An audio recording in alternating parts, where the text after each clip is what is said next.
Bonjour, aujourd'hui je vais vous parler du dernier roman de Nicolas Beuglet, L'Ultime Avertissement.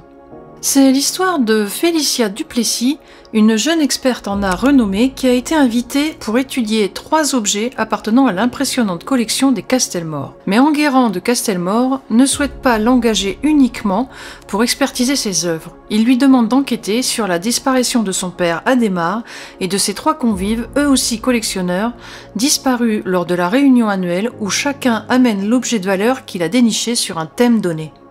Pour y parvenir, elle est aidée du père Armand de Borderive, ancien inspecteur de police, également invité par Enguerrand. Leur enquête va les mener sur les traces des Sentinelles, un groupe d'amis qui en 1961 avait fait une découverte majeure pour l'avenir de l'humanité. Mais le temps n'était pas venu pour exposer celle-ci au monde.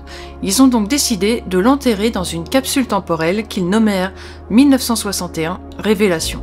L'enjeu est de taille et évidemment intéresse des ennemis puissants qui n'hésiteront pas à éliminer ceux qui contrarieraient leurs plans.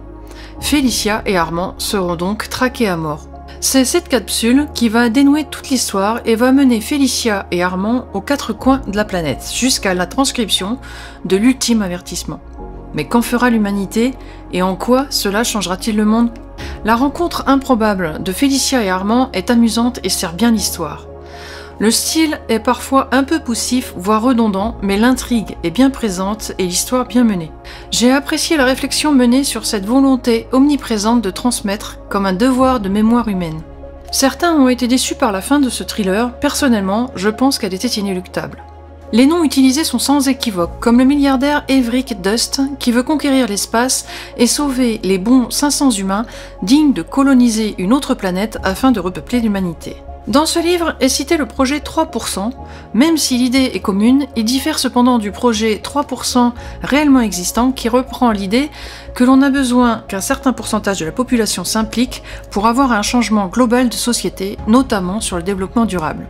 J'aime beaucoup cet auteur et même si cet opus est un peu moins palpitant que les précédents, il vaut le détour. Quelques extraits.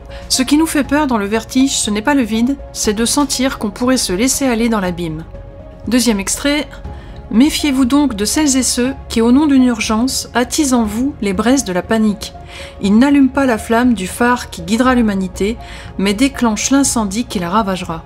Et pour finir, cette petite citation du poète Hölderlin. Là où croit le péril, croit aussi ce qui sauve.